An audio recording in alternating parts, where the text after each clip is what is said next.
ગુજરાતના યુવાનોમાં છેલ્લા કેટલાય સમયથી ડ્રગ્સના દૂષણમાં ચિંતાજનક રીતે વધારો થયો છે। છેલ્લા 4 વર્ષમાં રાજ્યમાંથી રૂપિયા 9,600 કરોડની કિંમતનું 87 ટન ડ્રગ્સ ઝડપાયેલું છે। ડ્રગ્સના વધતા દૂષણને પગલે આ ઘણી બધી ઘટનાઓ જે સામે આવી છે, જેને રોકવાનો પ્રયત્ન પણ હાથ ધરવામાં આવ્યો છે।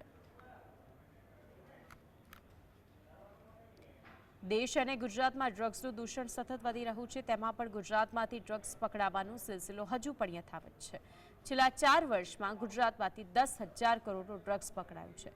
આજની યુવા પેઢીને આ દૂષણથી દૂર રાખવું ખૂબ જ જરૂરી છે, ત્યારે ગુજરાત પોલીસે ડ્રગ્સની બદીને દૂર કરવા માટે સુપર પ્લાન બનાવ્યો છે। ગુજરાત બન્યું ડ્રગ્સની હેરાફેરીનું હબ। યુવાધનને બરબાદ કરવા ડ્રગ્સ માફિયાઓ સક્રિય। 4 વર્ષમાં 87,000 કિલોથી વધુ ડ્રગ્સ જપ્ત। યુવાધનને બરબાદ કરવામાં સિંહ ફાળો ભજવનાર ડ્રગ્સ છે। ક્યારેક મિત્રની સંગતમાં, ક્યારેક ડિપ્રેશનમાં, અથવા તો થ્રિલ માટે, અથવા તો દુશ્મનાવટમાં યુવાનો ડ્રગ્સના રવાડે ચડી જતા હોય છે। હાલની સ્થિતિએ વિશ્વની 5% જનસંખ્યા, જેની ઉંમર 15 વર્ષથી 64 વર્ષ છે, તે ડ્રગ્સની બંધાણી છે। છેલ્લા કેટલાક વર્ષોથી ગુજરાત ડ્રગ્સ માફિયાઓ માટે સ્વર્ગ બની ગયું છે। જો કે પોલીસ અને એજન્સીઓની સક્રિયતાના કારણે ડ્રગ્સ જપ્ત પણ થાય છે, પરંતુ સવાલ એ છે કે એજન્સીઓ ડ્રગ્સના કાળા કારોબારના મૂળ સુધી જઈને કેમ મુખ્ય આરોપીઓને પકડતી નથી। ડ્રગ્સનું આ દૂષણ ન માત્ર યુવાનોને પરંતુ દેશને પણ ખોખલું કરી રહ્યું છે, કારણ કે તેના થકી કમાણીનો ઉપયોગ દેશ વિરોધી આતંકી પ્રવૃત્તિઓમાં થાય છે। ડ્રગ્સ સામે કેન્દ્રીય એજન્સીઓમાં જેમાં DRI, CBN, customs, NCB, BSF, SSB, CG, police, excise વિભાગ સહિત કામગીરી કરતી રહી છે। ગુજરાતમાં છેલ્લા 4 વર્ષોમાં પકડાયેલા ડ્રગ્સ અને વિગતો પર જો નજર કરીએ, વર્ષ 2021માં 465 કેસ નોંધાયા, જ્યારે કે 727 આરોપી હતા। 21,754.546 કિલો ડ્રગ્સ ઝડપાયું, જે 2,346.25 કરોડનું થાય છે। વર્ષ 2022ની જો વાત કરવામાં આવે તો 512 કેસ નોંધાયા, જ્યારે કે 785 આરોપી હતા। 32,590.854 કિલો ડ્રગ્સ ઝડપાયું, જેની રોકડ રકમ 5,338.81 કરોડ થાય છે। 2023માં 558 કેસ નોંધાયા, જ્યારે કે 742 આરોપીઓ હતા। 23,499.440 કિલોગ્રામ ડ્રગ્સ ઝડપાયું, 1,514.80 કરોડ રોકડ થાય છે। 2024માં 251 કેસ નોંધાયા, જ્યારે કે 353 આરોપી છે। 9,760.65 કિલોગ્રામ ડ્રગ્સનો જથ્થો ઝડપી પાડવામાં આવ્યો છે, જેની કિંમત 480.10 કરોડ થાય છે। એટલે કે કુલ 1,786 કેસ નોંધાયા છે, જ્યારે 2,607 આરોપીઓ છે, તો 87,605.49 કિલો ડ્રગ્સ ઝડપાયું છે, જેની કિંમત 9,679.96 કરોડ રૂપિયા થાય છે। તેવામાં આગામી દિવસોમાં ગુજરાત પોલીસ નવા પ્રયાસો થકી ડ્રગ્સ સામે લડત લડશે। ગુજરાતમાં મોટા ભાગે બોર્ડર પરથી ડ્રોન દ્વારા અથવા તો દરિયાઈ માર્ગે ડ્રગ્સ મોકલવામાં આવે છે, ત્યારે ગુજરાત સરકારની એજન્સીઓ જેમાં ATS, narcotic cell, CID crime, crime branch અને LCB, coastal police, interceptor boat, NCB, DRI અને નેવી સાથે સંયુક્ત કામગીરી કરીને ડ્રગ્સ ઝડપે છે। આ વર્ષે ગુજરાતમાં ઝડપાયેલા ડ્રગ્સની જો વાત કરીએ તો સૌથી વધુ ડ્રગ્સ ઝડપાવાના કેસ સુરતમાં નોંધાયા છે।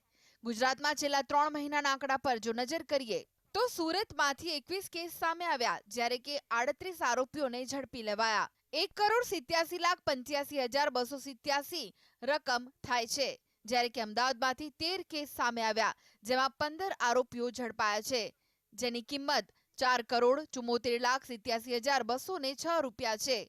વડોદરામાં 7 કેસ નોંધાયા, જેમાં 6 આરોપીને દબોચી લેવાયા, જેની કિંમત 8,09,870 કરોડ થાય છે। ભરૂચમાં 7 કેસ નોંધાયા, જેમાં 8 આરોપીઓ ઝડપાયા છે, જેની કિંમત 27,56,095 કરોડ થાય છે। ATS 4 કેસ નોંધાયા, જ્યારે કે 21 આરોપીઓ થયા છે, જેની રકમ 90,55 લાખ થાય છે।